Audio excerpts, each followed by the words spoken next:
Então fala galera, vamos conhecer, abordar melhor um tema bem interessante, que é o universo. Tem que aprender como se originou o universo, o sistema solar, como está organizado o sistema solar, quais são os planetas rochosos, gasosos. Tudo isso é conhecimento para nós aqui na ciência, tendo aquele foco na astronomia, na física. Então, vamos entrar nesse assunto que é bem interessante, galera. Lembrando que Anderson Ciência tem muito mais conteúdo sobre esse tema, viu? Valeu! Então, quando a gente trata de astronomia, a gente tem que levar em consideração que é uma das ciências, né, uma da curiosidade humana bem antiga, viu?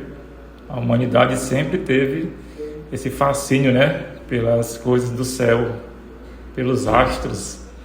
Então, a astronomia, ela vem, né, para preencher esse vazio, né, que o ser humano tinha, especialmente no que se refere a corpos celestes e o próprio universo. Então, o que a gente vai estar investigando na astronomia? Estrelas, planetas, galáxias e os próprios fenômenos espaciais.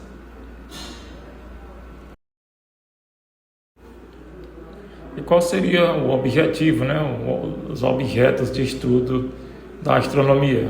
Como a gente comentou, são os planetas, estrelas, satélites naturais, né? Especialmente, cometas e asteroides, as galáxias, os próprios buracos negros.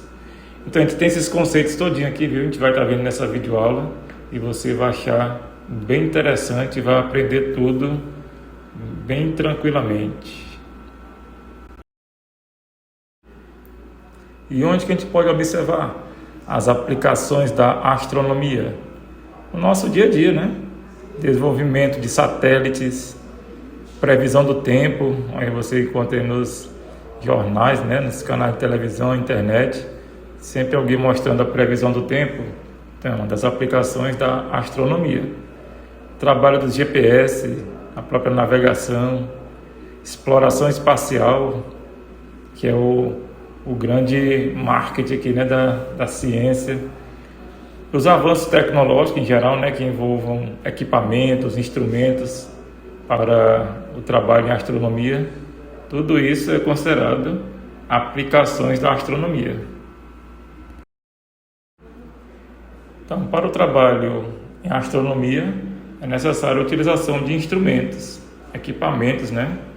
Geralmente equipamentos bem interessantes.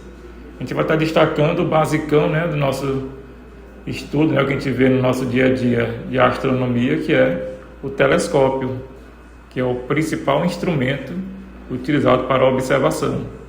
Ele pode capturar e ampliar a luz de objetos distantes, ou seja, aqueles objetos que estão emitindo luz, a captação dessa luz fica bem mais fácil quando a gente utiliza o telescópio. É um equipamento que muitas vezes você pode ter até em casa, né, dependendo do tamanho dele, né, da condição do indivíduo, né, conseguir esse equipamento.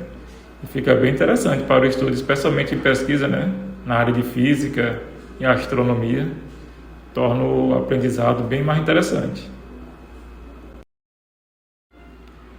Os radiotelescópios, eles despertam mais interesse pela imponência, né?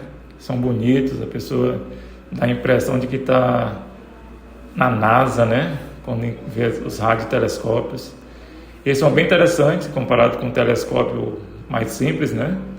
Porque eles detectam ondas de rádio vindas do espaço. Você pode perceber que no telescópio você vê basicamente a luz, né? E aqui não, você vai detectar ondas de rádio que podem estar percorrendo o espaço. Eles vão permitir o estudo de objetos invisíveis à própria luz visível, né? Bem interessante, viu? São bem mais onerosos, como se diz, né? Ocupam um espaço maior do que o telescópiozinho simples, né? Mas são fundamentais para estudos, especialmente de galáxias. Porque galáxias tem que estar trabalhando com tamanhos bem maiores, né? E as ondas que são captadas pelos radiotelescópios são bem mais importantes, né? Para o estudo de galáxias, por exemplo. Os satélites também despertam interesse, né? E o próprio telescópio espacial, porque são objetos que a gente vê muito nos filmes, né? Nas reportagens, quando se fala de estudo do espaço, né? Nesse caso, eles vão estar operando, trabalhando fora da atmosfera terrestre. Se você for observar o radiotelescópio e o próprio telescópio, está operando dentro da Terra, né? Aqui não, os satélites e os telescópios espaciais vão estar trabalhando fora do meio terrestre. Vão produzir imagens bem mais nítidas do universo e são importantíssimos para as pesquisas mais modernas, as pesquisas mais avançadas no que se refere à astronomia, né? Dados importantes sobre o espaço, eles são bem mais importantes. Então, o que seria um planeta? Planeta, como a gente vive em um planeta, né, que é a Terra, é um corpo celeste que orbita uma estrela, ou seja, ele está dando voltas ao redor de uma estrela, está orbitando uma estrela. No nosso caso aqui, a Terra orbitando o Sol. A forma é aproximadamente esférica. No caso aqui da Terra, a gente vai estar detectando uma forma geóide, não é uma esfera perfeitinha, viu? E a característica marcante do planeta é que eles não têm luz própria. Quem vai ter luz própria seria a estrela. Então, por exemplo, a Terra, a luz que tem aqui na Terra, ou ela é artificial, ou ela é natural vinda do Sol, mas não é produzida pela própria Terra, porque a Terra é um planeta e o planeta não tem luz própria. Ele não faz aqueles processos de fusão nuclear como a gente observa no Sol. Então, já a estrela, ela já vai ter a capacidade de produzir luz própria. E são o quê? Grandes esferas, formato quase sempre arredondado, né? Então são esferas grandes, gigantes, né? Com gás e a temperatura muito elevada. É a característica marcante da estrela. Então, essa luz própria que ela apresenta, como a gente vê aqui no Sol, né? É resultado da fusão nuclear, que vai estar liberando o quê? Energia e luz. É aquele processo que a gente explicou, né? Que é a fusão de átomos de hidrogênio liberando o hélio. A gente encontra isso claramente quando a gente está analisando, por exemplo, o Sol, que é a estrela aqui do nosso sistema solar. Os satélites, por característica comum deles, né, é orbitar o planeta. Perceba, o planeta orbita a estrela e o satélite orbita o planeta. Então a gente vê aqui a Lua orbitando a Terra, né? Então a Lua é um satélite. Nesse caso, não foi produzido pelo ser humano, então é um satélite natural. Característica também comum aqui com o planeta. Os satélites não possuem luz própria. A luz própria você vai observar na estrela. E o nosso exemplo clássico aqui que a gente vê, né, no nosso dia a dia, é a Lua, um satélite natural aqui da Terra. Lembrando que a Lua também está fazendo movimentos, viu? De rotação e também translação, né? Então é bom ter, a gente tem sempre essa ideia na mente. E o que seria um cometa? Então, um cometa, eles são objetos, né, que estão viajando no espaço, mas ele vai ter uma diferenciação em relação, por exemplo, ao asteroide. A gente vai ter o quê? Gelo, poeira e rocha. Então você pode perceber a presença de gelo, que é uma característica marcante também do cometa. Nesse caso, a gente pode estar observando o cometa que se aproxima, por exemplo, do Sol, ele vai formar uma cauda brilhante. Tranquilo? Essa cauda brilhante é que dá a característica, né, do cometa. A cauda do cometa, né? Tranquilo? Então, o cometa tem essas características. A presença da cauda, o gelo, a poeira e rocha. O asteroide, Ele é basicamente um corpo rochoso, menor que o planeta, né? Um asteroide maior do que um planeta, o negócio já seria bem complicado, né? Então, eles são basicamente rochosos. Onde é que a gente encontra aqui no nosso sistema solar os asteroides? Especialmente no cinturão de asteroides. E onde está esse cinturão de asteroides? Ele fica entre Marte e Júpiter. É praticamente uma separação, né? Entre os planetas rochosos e os planetas gasosos. Então, você vê uma imagem mais ampla do sistema solar, você vai ver esse cinturão de asteroide bem delimitadozinho entre Marte e Júpiter.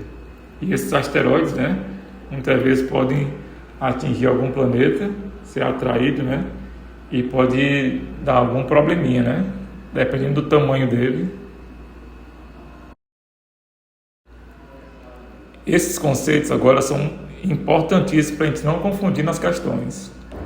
Meteoroides, meteoros e meteoritos.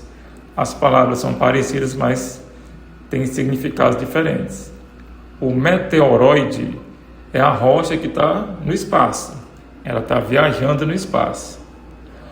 O meteoro é quando ela entra na atmosfera. Por exemplo, entra na atmosfera terrestre, você vai ver aquele brilho, né, do impacto com a atmosfera. Muita gente chama até de estrela cadente, né? Mas ali não é uma estrela. Então aquilo ali você vai chamar de meteoro. Agora, se ele atingir o solo, ele penetrou no planeta, na atmosfera, e atingir o solo, ele já recebe o nome de meteorito.